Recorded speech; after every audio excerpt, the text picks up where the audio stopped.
J'ai beaucoup de choses à vous dire et je vois que l'heure elle passe déjà beaucoup. Nous allons continuer ce matin avec un dernier message sur le thème que je suis en train de voir avec vous depuis quelques dimanches maintenant, marcher selon l'Esprit, marcher avec Dieu. Et je suis à mon 4e message et ce sera donc le tout dernier message de cette série qui va nous introduire ensuite dans une autre mini-série de messages sur le combat spirituel, selon Éphésiens chapitre 6. Vous connaissez ce passage, de revêtir l'armure, vous connaissez cela, hein. Nous sommes encouragés à revêtir l'armure, ça va nous introduire là, mais je me suis rendu compte que beaucoup d'entre nous, beaucoup d'enfants de Dieu ne comprennent pas ce que ça signifie concrètement. Que veut dire concrètement? Dans la vie de tous les jours, je revêt le casque du salut. Que veut dire concrètement? Dans la vie de tous les jours, je mets la cuirasse de la justice.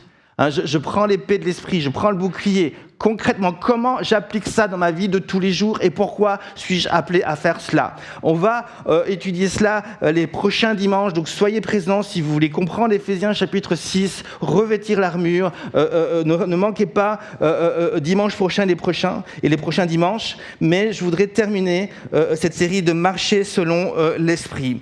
Le psaume 84, versets 5 à 7 nous dit ceci: « Heureux ceux qui placent en toi leur appui. Ils trouvent dans leur cœur des chemins tout tracés. Lorsqu'ils traversent la vallée de Baca, ils la transforment en un lieu plein de sources. Et la pluie la couvre aussi de bénédictions. Leur force augmente pendant la marche. Ils se présentent devant Dieu à Sion. » Marcher avec Dieu, vous l'avez compris maintenant, est la meilleure des choses qu'un enfant de Dieu puisse faire s'il ne veut pas se perdre sur des chemins qui ne sont pas prévus pour lui. Si tu veux être dans la volonté de Dieu, si tu veux faire les choses que Dieu a prévues pour toi, tu dois absolument apprendre à marcher avec Dieu, à marcher sur le chemin que Dieu a prévu pour toi. Et j'aimerais vous montrer ce matin que marcher avec Dieu requiert une vision du chemin du Dieu pour ma vie. Une vision. Pour marcher avec Dieu, j'ai besoin de voir ce qu'il y a dans le cœur de Dieu pour moi. J'ai besoin de voir comment Dieu me voit. J'ai besoin de voir ce que Dieu a prévu pour moi. Cette vision est puissante. Ne sous-estimez pas la puissance d'une vision. Quand vous voyez ce qui est dans le cœur de Dieu pour vous, cela impacte votre vie. Cela change votre vie. Cela fait de vous une nouvelle personne. Vous comprenez qui est Dieu. Vous comprenez qui vous êtes. Vous comprenez ce que Dieu vous a donné. Vous comprenez vos dons, vos talents. Vous comprenez le but, le sens de votre vie. Et cela va vous remplir de foi pour exactement entrer là où peut-être personne n'oserait rentrer. Et d'accomplir des choses peut-être que personne n'aurait osé faire. Mais vous allez le faire parce que vos yeux vont s'ouvrir et Dieu va vous montrer que c'est possible et que vous êtes appelés à le faire. C'est juste incroyable. Et la bonne nouvelle est que le Saint-Esprit est là pour nous dévoiler le cœur de Dieu. 2 Corinthiens chapitre 2, verset 12, je vous le rappelle, nous dit « Or, nous n'avons pas reçu l'Esprit du monde, mais l'Esprit qui vient de Dieu, afin que nous connaissions les choses que Dieu nous a données par sa grâce. » Donc oui, Dieu veut qu'on puisse connaître sa volonté. Oui, Dieu veut nous révéler des choses. Oui, Dieu ne veut pas toujours qu'on reste dans la confusion. Il y a des moments où on est dans la confusion. Dieu révèle au fur et à mesure, c'est vrai. Mais il y a une chose qui est vraie aussi. Dieu veut révéler les choses. Dieu veut nous dévoiler les choses. Ne sous-estimons pas donc la puissance de la vision. Le diable se méfie des hommes et des femmes qui ont une vision.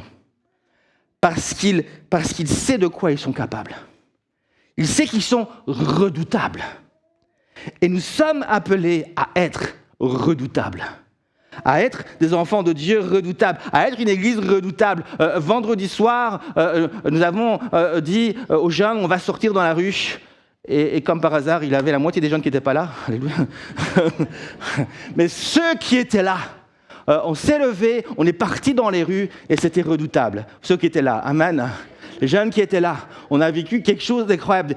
Une jeune qui n'avait jamais fait cela, elle pourra rendre témoignage comment Dieu a dirigé, a donné même une vision d'un homme avec un chapeau jaune, c'est ça? Et puis elle a trouvé cet homme avec un chapeau jaune. Puis on ne les voyait plus revenir. Ils étaient en train de discuter et de discuter. Ils ont trouvé l'homme au chapeau jaune. Dieu révèle des choses juste incroyables. Et il nous demande d'être redoutables dans ce sens-là. Redoutable dans ce sens-là. Et quand on est revenu, on était boosté, c'était juste incroyable. Et à cause de cela, à cause de cette vision, de cette connaissance de Dieu, de ce que Dieu veut apporter dans notre cœur, les attaques du diable vont essentiellement consister à ériger des forteresses dans nos pensées. Et le diable va fortifier ces forteresses pour nous empêcher d'avancer, pour empêcher à notre potentiel de s'exprimer. Il va ériger des forteresses dans l'Église, dans nos pensées, pour que nous ne puissions pas être redoutables, pour que nous ne puissions pas entrer dans les choses de Dieu. Et il va nous retenir avec ces forteresses. Et on va parler aussi de cela aujourd'hui, de toutes ces forteresses que le diable veut élever. Et la série qui va suivre aussi, avec le combat spirituel, va aussi nous aider à comprendre comment faire tomber ces forteresses. Plusieurs connaissent l'histoire, probablement, peut-être pas, mais je pense certainement que plusieurs connaissent l'histoire de ce jeune éléphant. C'est une parabole, l'histoire de ce jeune éléphant, de cet éléphanteau qui appartient donc à un cirque.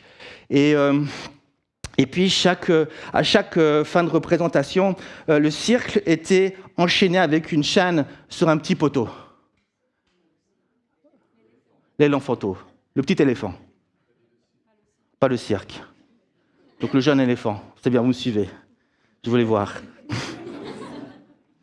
Donc le jeune éléphant, à chaque fois, était enchaîné à un pied avec une chaîne d'un pied sur le petit poteau. Et à chaque fois, donc, le petit éléphant courait, essayait de se détacher.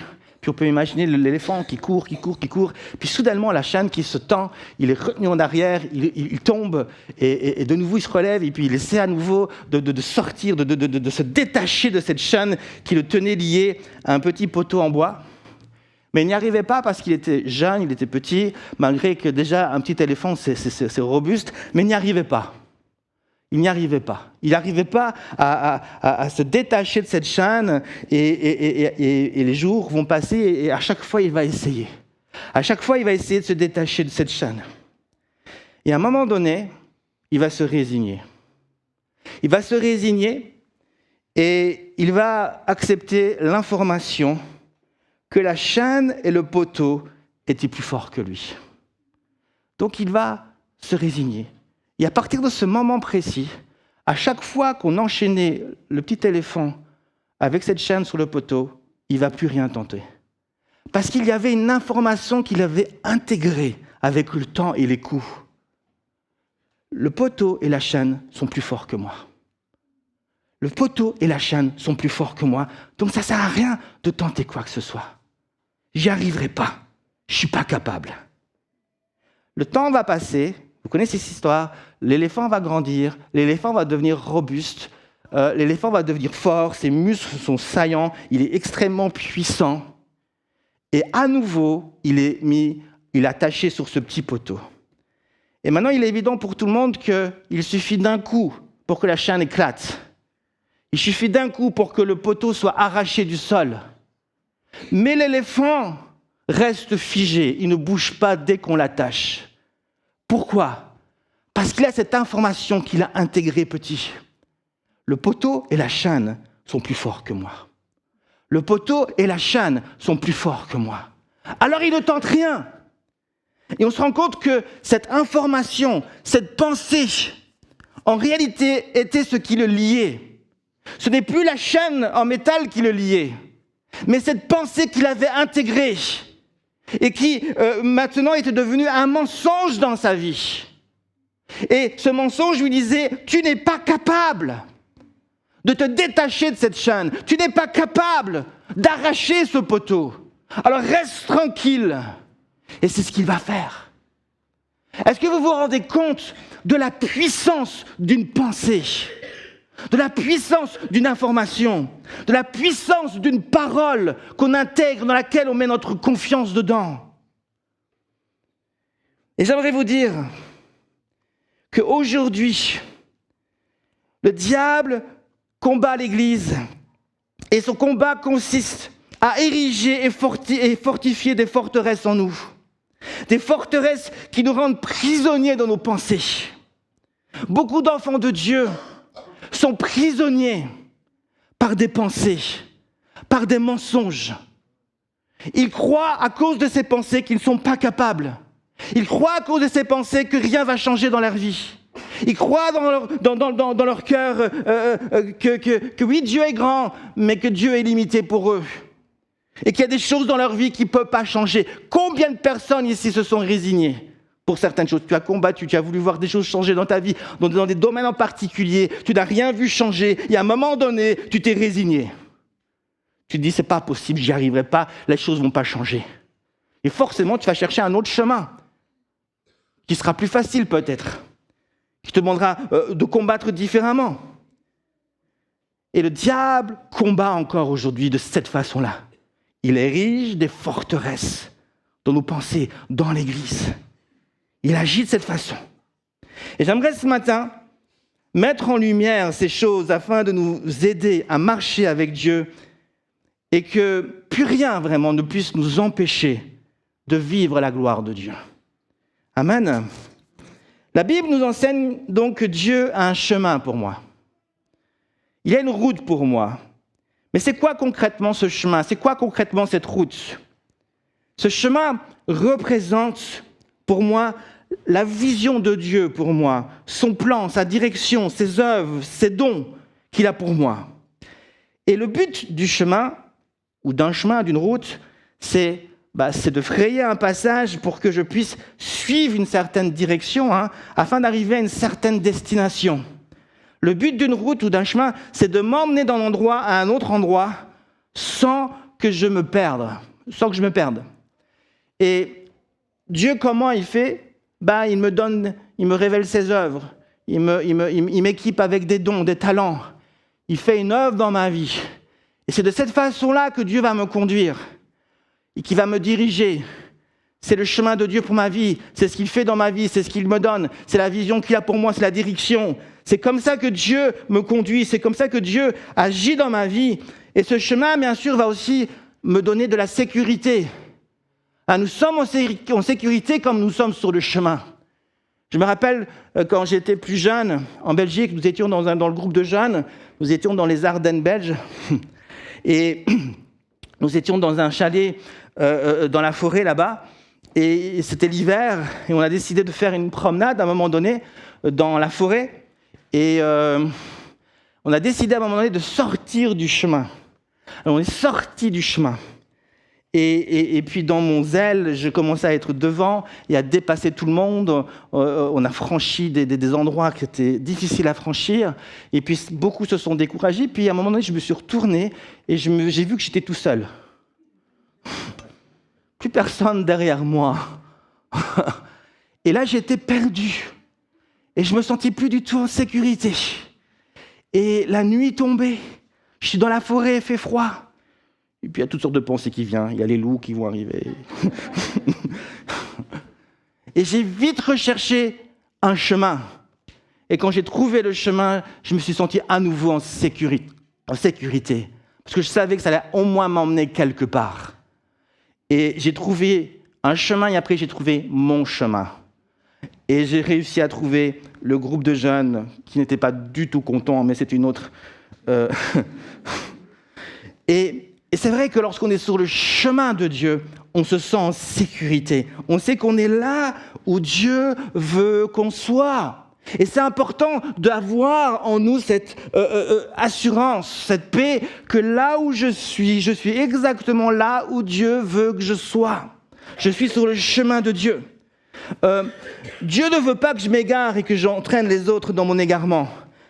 Dieu a dit, par exemple, des pharisiens, dans Matthieu 15, 14, il dira « Laissez-les, ce sont des aveugles qui conduisent des aveugles. Si un aveugle conduit un aveugle, ils tombent tous les deux dans une fosse. » Matthieu 15, 14. Beaucoup d'enfants de Dieu sont tombés dans une fosse car ils ont confondu la voix de l'Esprit de Dieu avec la voix de l'Esprit du monde. Écoutez bien, ce sera un autre message où je vous ai promis de pouvoir comprendre comment entendre la voix de Dieu.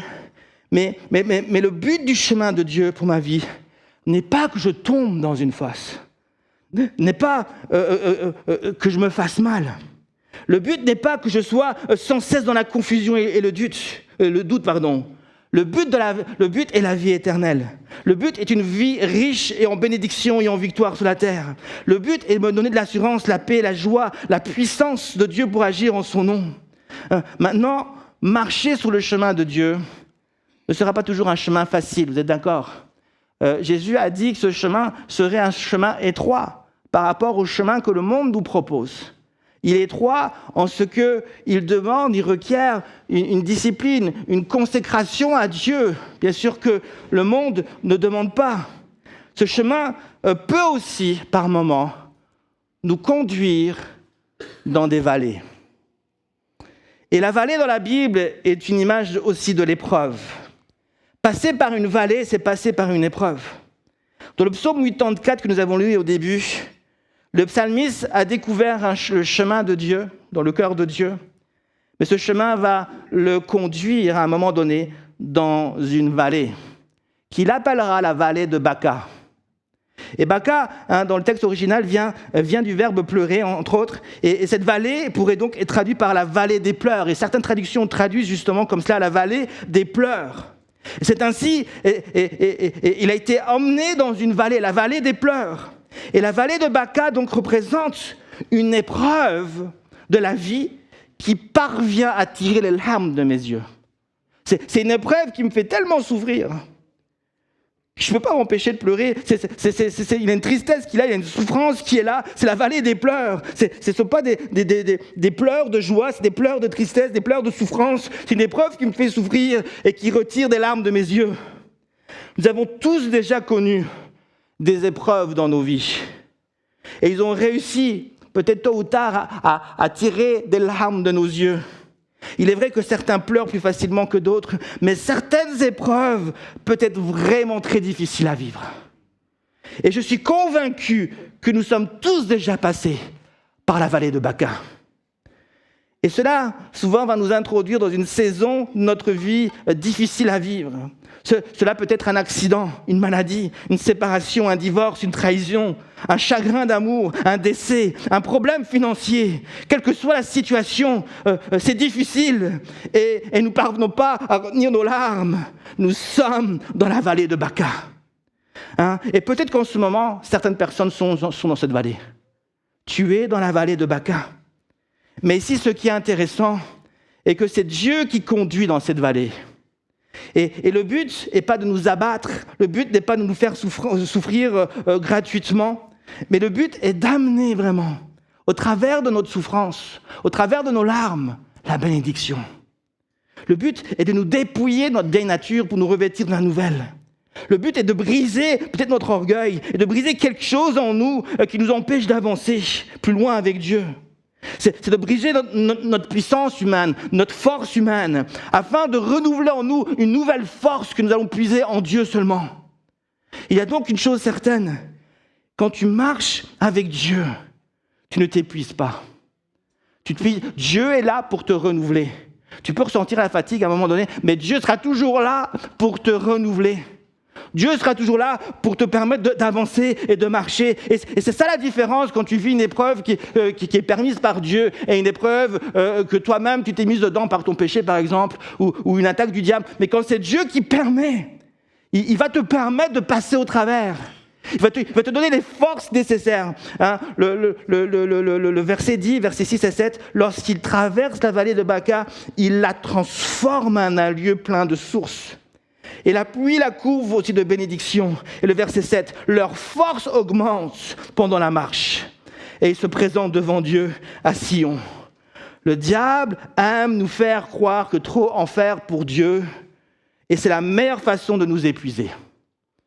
Il nous encourage donc à ne pas trop en faire. Et c'est vrai que ça peut arriver. Si j'en fais trop, je peux me fatiguer. Mais laissez-moi vous dire une chose, ne pas en faire beaucoup peut aussi me fatiguer. Le but et la question n'est pas est-ce que j'en fais trop pour Dieu ou est-ce que j'en fais pas assez pour Dieu. La question est suis-je sur le chemin de Dieu? Suis-je en train de faire ce que Dieu veut pour ma vie? Je ne m'inquiète pas si je fais beaucoup ou si je ne fais pas beaucoup. Je veux faire les choses que Dieu a prévues d'avance pour moi. Et si c'est beaucoup, tant mieux. Il y a eu des saisons de ma vie où je faisais très peu et j'avais tellement envie de faire beaucoup. Mais Dieu voulait m'apprendre quelque chose.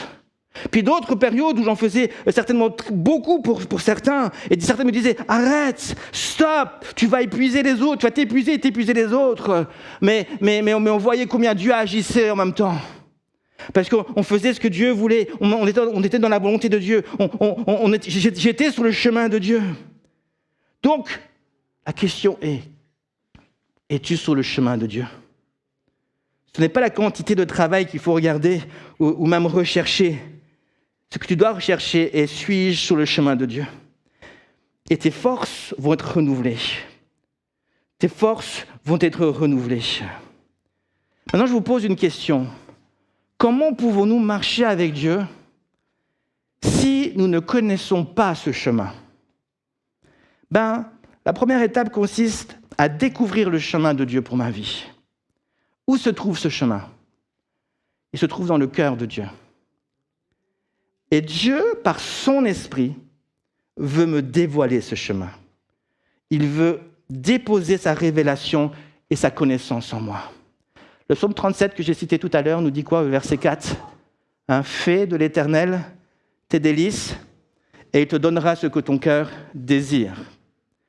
Quand tu lèves tes yeux vers Dieu et que tu fais de sa présence tes délices, crois-moi que Dieu sera toujours prêt à se dévoiler à toi et à déposer dans ton cœur ce qu'il désire. Et quand tu fais de l'Éternel tes délices, ce que Dieu désire devient ce que toi tu désires. C'est la clé. Fais de l'Éternel tes délices et Dieu te permettra, te donnera envie de désirer ce qu'il désire. En ce moment même, peut-être que tu es tenté par des choses du monde. Fais de l'Éternel tes désirs et ces choses du monde vont commencer à pâlir devant toi et Dieu va mettre en toi ses désirs. Et tu vas commencer à aspirer et à désirer les choses de Dieu. Fais de l'Éternel tes délices. Et alors que tu fais de l'Éternel tes délices, Dieu va commencer à se dévoiler à toi. Dieu va commencer à mettre une vision dans ton cœur. Dieu va commencer à montrer de quoi tu es capable. La découverte de ce chemin, alors que nous sommes dans cette révélation, je l'ai dit, oui, Dieu va peut-être nous emmener dans des vallées, Dieu va peut-être nous emmener dans des déserts même. Et parfois, Dieu, et je dirais même souvent, et c'est même sûr qu'à un moment ou à un autre, Dieu va nous emmener face à une forteresse. Il va y avoir une forteresse qui va soudainement se dresser contre nous. Et cette forteresse, elle est là pour nous empêcher d'avancer. Écoute-moi bien. Si le diable n'a pas réussi de t'empêcher de croire en Jésus, le diable va tout faire pour t'empêcher d'entrer dans son abondance. Tu as réussi à croire en Jésus, il a dit, mince, j'ai pas réussi à l'empêcher. Mais maintenant il dit, je vais tout faire pour qu'il ne puisse pas entrer dans l'abondance que Dieu a prévue pour lui. Et il y a les forteresses qui vont commencer à se dresser sur ton chemin. Tu as parcouru une certaine distance avec Dieu. Maintenant, Dieu dit, stop, je ne veux plus qu'il avance. Je veux le bloquer. Je ne veux pas que son potentiel se manifeste. Je ne veux pas que ses dons se manifestent. Je ne veux pas qu'il rentre dans les grandes choses de Dieu. Je ne veux pas qu'il voit les miracles de Dieu. Alors, il y a des forteresses qui se dressent et qui nous bloquent, qui nous retiennent et qui disent, je vais le laisser là, qu'il fasse du surplace. Et les choses ne bougeront pas dans sa vie. Alléluia. Et nous devons apprendre à faire face à ces forteresses. Sans mettre l'accent sur les chiffres, juste pour l'exemple. Si je vous dis que Dieu désire dans la prochaine année, écoutez bien, je parle ici prophétiquement, je le crois. Si Si je vous dis que Dieu désire dans la prochaine année amener notre Église à être une Église de 300, de 400, de 500 membres, comment réagirions-nous aujourd'hui ? Si je vous dis que Dieu va amener quelque chose de puissant comme on n'a jamais vu. Si je vous dis que Dieu va amener une faveur dans les années qui vont venir sur les finances et qu'elle nous permette vraiment de voir des choses se débloquer, comment réagissez-vous ? Je me rappelle avoir partagé avec un frère qui a rejoint le Seigneur dans la gloire. Je me souviens le visiter souvent et puis on discutait ensemble et puis je partageais mon cœur. Je lui disais, mais moi je crois que Dieu fait des grandes choses. Je crois que Dieu va amener l'Église encore plus loin. Je ne vais pas limiter ma vision à cette salle. Je crois que Dieu fait quelque chose de plus grand encore. Et je commençais à lui partager mon rêve. Il était là, au bout de ses 80 ans, il me regardait. Il dit, calme-toi mon jeune. C'était quelque chose qui était dans mon cœur. Et puis il m'a fait comprendre que lui, il ne croyait pas en ça. Il ne croyait pas en ça. Et je crois qu'il avait des forteresses en lui parce que déjà aujourd'hui, on voit ce que Dieu fait. Il y a des forteresses en lui qui ne lui permettaient pas de voir grand, de voir comme Dieu voyait les choses. Il était à cause de certaines forteresses en lui bloqué sur le chemin. Il ne parvenait pas à avancer plus loin. Il avait atteint la limite de sa vision. Et il y a des forteresses dans cette Église. Il y a des forteresses dans cette Église. Dans le cœur de plusieurs, vous ne parvenez pas à croire que Dieu puisse déjà vous amener plus loin dans votre propre vie. Vous ne parvenez pas à croire que Dieu puisse débloquer des choses dans votre vie. Vous ne parvenez pas à croire que Dieu puisse faire encore des miracles juste extraordinaires, peut-être même au niveau financier, au niveau spirituel, au niveau de votre vie. Vous ne parvenez pas à faire cela. Quand vous avez Dieu qui est devant vous, vous rentrez dans sa vision. Vous rentrez dans sa vision. C'est ce que certains missionnaires ont fait. Ils n'ont pas regardé l'aspect financier, ils n'ont pas regardé ça. Ils voulaient juste servir Dieu. Au moment où financièrement ça allait le mieux pour moi, au moment où tout allait bien, c'est à ce moment-là j'ai décidé d'entrer dans les problèmes financiers et de venir en Suisse. Parce que je ne regardais pas ça, je regardais l'appel. Je regardais juste l'appel et je savais que Dieu était capable de pourvoir et d'agir. Et j'aimerais vous dire que Dieu veut déposer une vision dans votre cœur pour entrer dans le miracle de Dieu, pour déclencher le miracle de Dieu.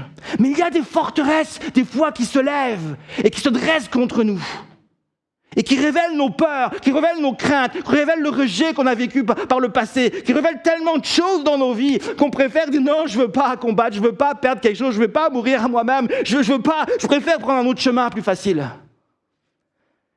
Il est écrit dans 2 Corinthiens, je voudrais vous parler d'un dernier point, 2 Corinthiens 10, 3, 5, on va parler un peu de ces forteresses. Alléluia. Si nous marchons dans la chair, nous ne combattons pas selon la chair, car les armes avec lesquelles nous combattons ne sont pas charnelles, mais elles sont puissantes par la vertu de Dieu. Pour renverser des forteresses, nous renversons les raisonnements et toute hauteur qui s'élève contre la connaissance de Dieu. Et nous amenons toute pensée captive à l'obéissance de Christ. L'apôtre Paul parle dans ce passage de forteresses, de raisonnements, de hauteur qui s'élèvent contre la connaissance de Dieu. C'est-à-dire contre la révélation de Dieu, son plan, ses projets, ses pensées, ses enseignements. Et la connaissance de Dieu, donc c'est la révélation de ce que Dieu est, mais aussi de ce qu'il fait dans ma vie, ce qu'il veut faire au travers de moi. Et cette connaissance de Dieu, d'après l'apôtre Paul, va rencontrer des obstacles en moi. Cette révélation et vision désire remplir mon cœur et s'imprégner en moi pour me libérer pleinement dans les œuvres de Dieu. Mais la manifestation de l'Esprit va rencontrer souvent des obstacles qui vont s'opposer à cette manifestation de Dieu, à cette connaissance de Dieu. Paul nous enseigne que ces obstacles sont des forteresses. Que sont exactement ces forteresses ? Ce sont des raisonnements, des pensées, une mentalité qui va s'élever orgueilleusement contre les pensées de Dieu.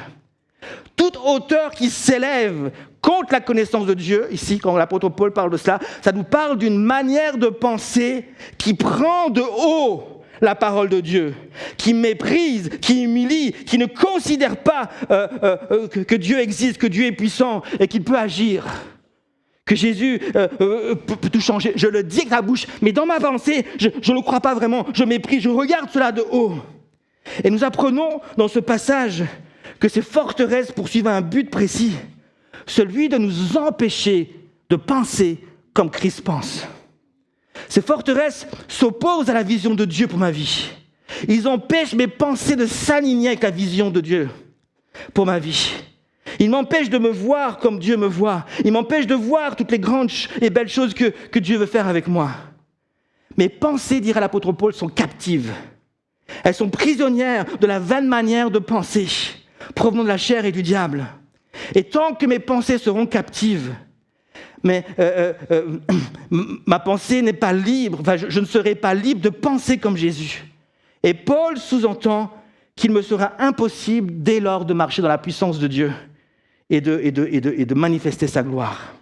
Je serai réduit à être un simple homme, prisonnier du diable, de la chair, des tentations du monde, et ces forteresses seront là pour me limiter dans tout ce que Dieu veut faire dans ma vie.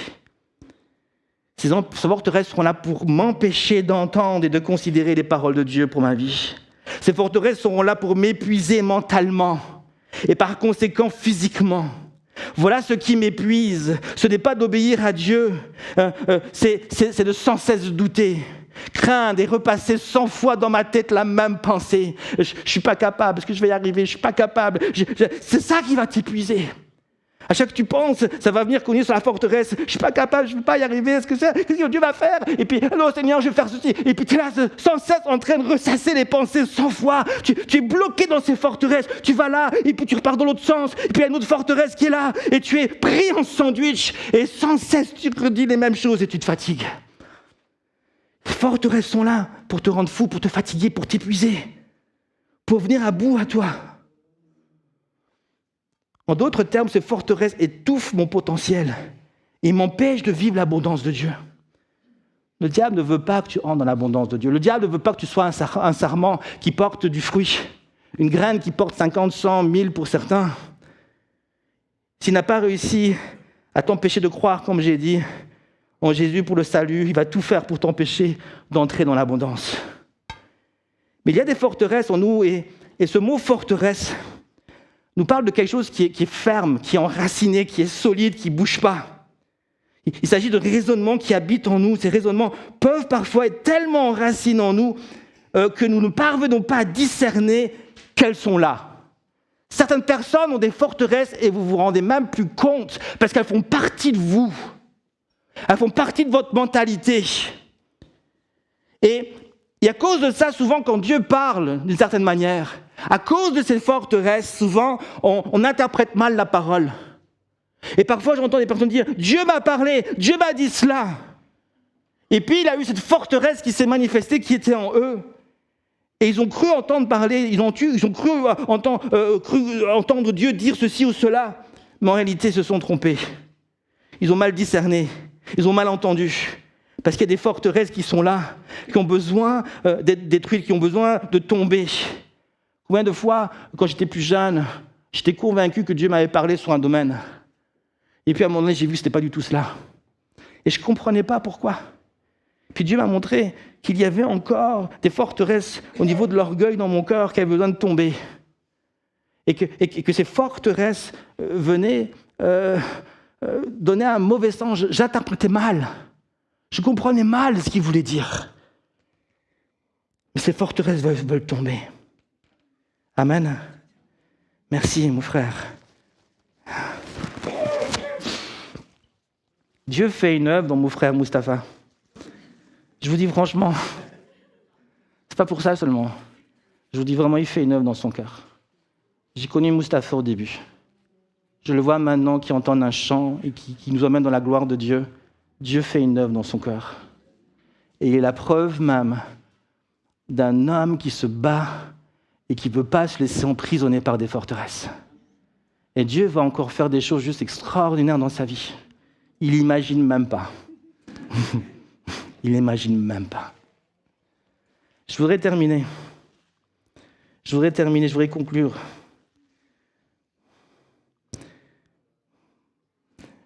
On doit faire tomber ces forteresses, si elles sont là. Karine, est-ce que tu peux juste venir ici? Je voudrais terminer avec un dernier passage. On va juste se mettre devant Dieu. que vous saviez que l'apôtre Pierre, est-ce que vous saviez que l'apôtre Pierre a limité Dieu?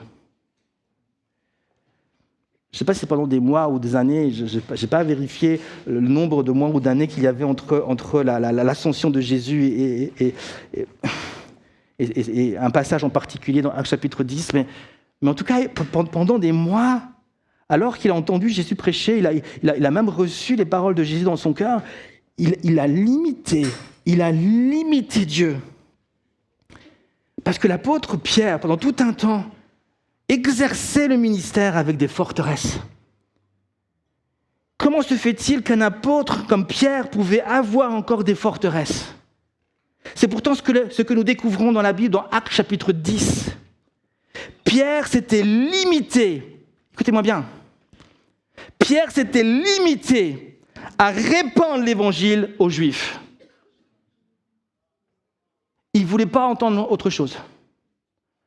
Jésus avait dit en Actes chapitre 1, verset 8, « La puissance que vous allez recevoir, ferez-vous des témoins à Jérusalem, les Juifs, mais aussi en Samarie, les Samaritains, et jusqu'aux extrémités de la terre, les nations. » Mais Pierre, pendant des mois, va rester bloqué dans son esprit, « Je prêche aux Juifs. Je prêche aux Juifs. » Il avait des milliers de Samaritains autour de lui. Tu veux aussi la bénédiction, mon frère, je le sens.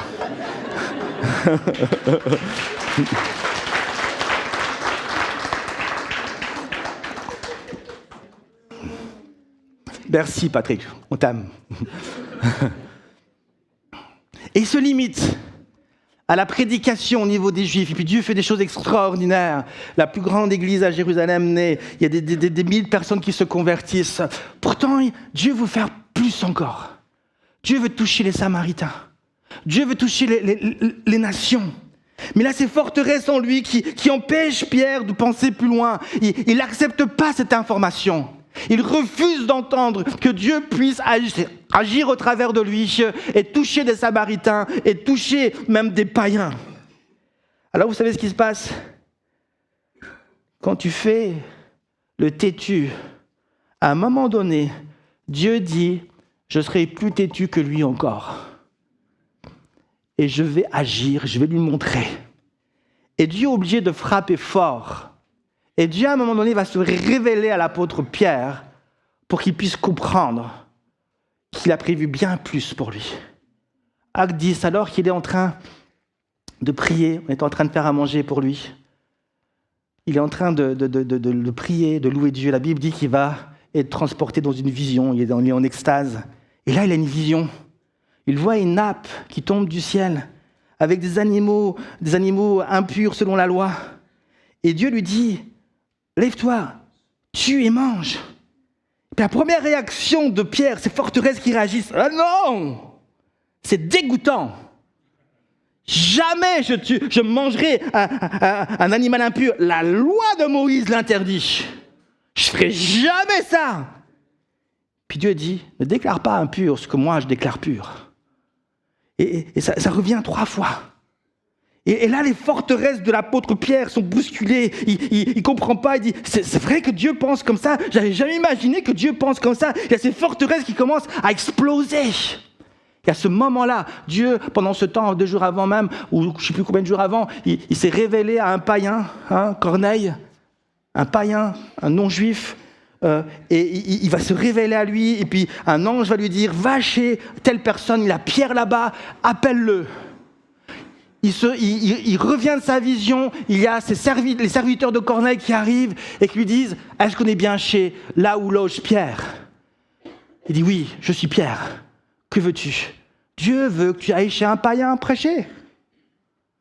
Dieu veut que tu ailles chez un païen prêcher. Si Pierre avait entendu cette information avant la vision, il ne serait jamais allé. Mais là, soudainement, il comprend. Il a compris ce que Dieu voulait lui dire. Il a compris que Dieu aime Israël, mais que Dieu aime aussi les Samaritains, que Dieu aime aussi les nations. Il comprend dans son cœur, c'est la nouvelle alliance. Dieu veut faire des 2 peuples un seul peuple. Il comprend, il dit, oui, je comprends. Il va se lever et il va suivre. Et vous connaissez l'histoire, Corneille avait rassemblé sa famille, il va rassembler ses amis, et il va prêcher, le Saint-Esprit va descendre. C'était une Pentecôte des païens. Acte 2, c'est la Pentecôte des Juifs. Acte 10, c'est la Pentecôte des païens. Le Saint-Esprit descend sur eux, il parle en langue, comme Acte 2. Et Paul voit cela, il comprend. Ils ont vécu la même chose que nous dans Acte 2. Et il comprend que Dieu avait plus pour lui. Ne te limite pas. Ne te limite pas. Dieu a plus pour toi. Dieu a plus pour nous. Dieu veut faire tomber ces forteresses. Amen. Est-ce qu'on peut juste se mettre devant Dieu et prier, dire Seigneur Jésus, nous voici devant toi. Alléluia, Seigneur Jésus, tu peux gratter un peu. Seigneur Jésus. Alléluia, Jésus. Père éternel, nous comprenons ce matin que tu veux agir dans nos cœurs, que tu veux te manifester dans nos vies. Seigneur Jésus, l'ennemi est sans cesse en train de nous opposer, d'attaquer, de nous faire douter. L'ennemi est sans cesse en train de fortifier les forteresses en nous, nos doutes, nos peurs, notre orgueil. Sans cesse, Seigneur Jésus, il agit. Sans cesse, Seigneur Jésus, parce qu'il ne veut pas qu'on entre dans ton abondance. Il ne veut pas, il veut qu'on reste limité. Il veut nous limiter.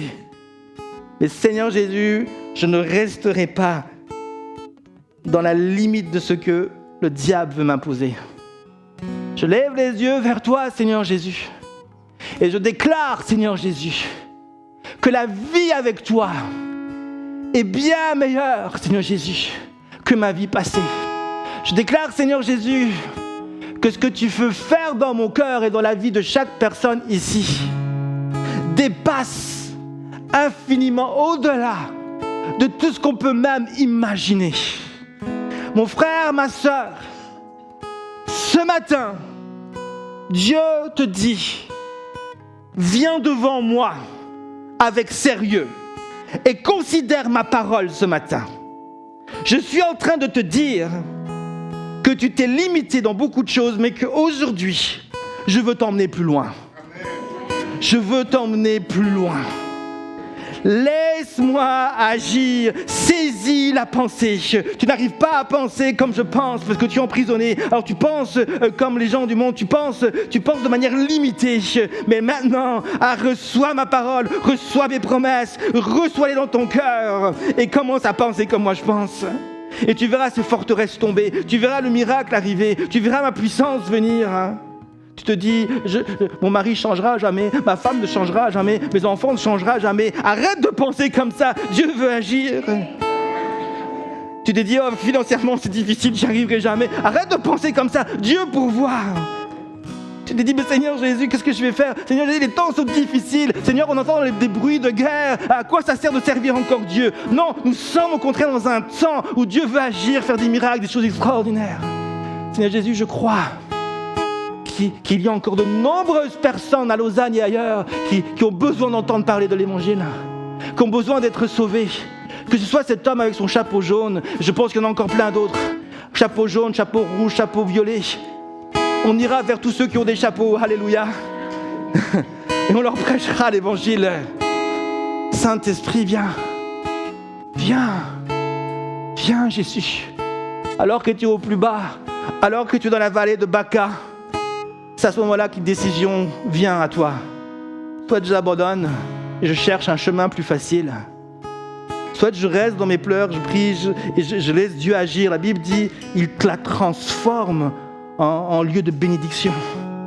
Tes larmes se transforment en bénédiction. Tes larmes se changent en larmes de joie. Merci Seigneur Jésus. On va prendre un chant.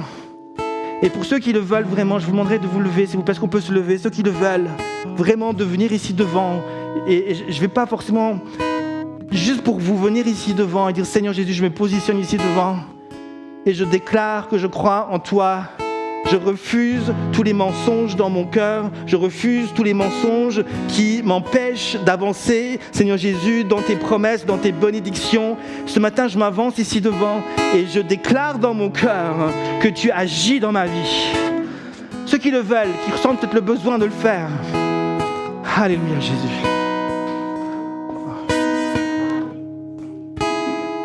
Amen.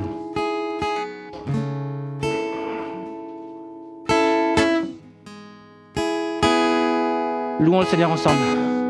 Jésus.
Père des miracles, tu t'es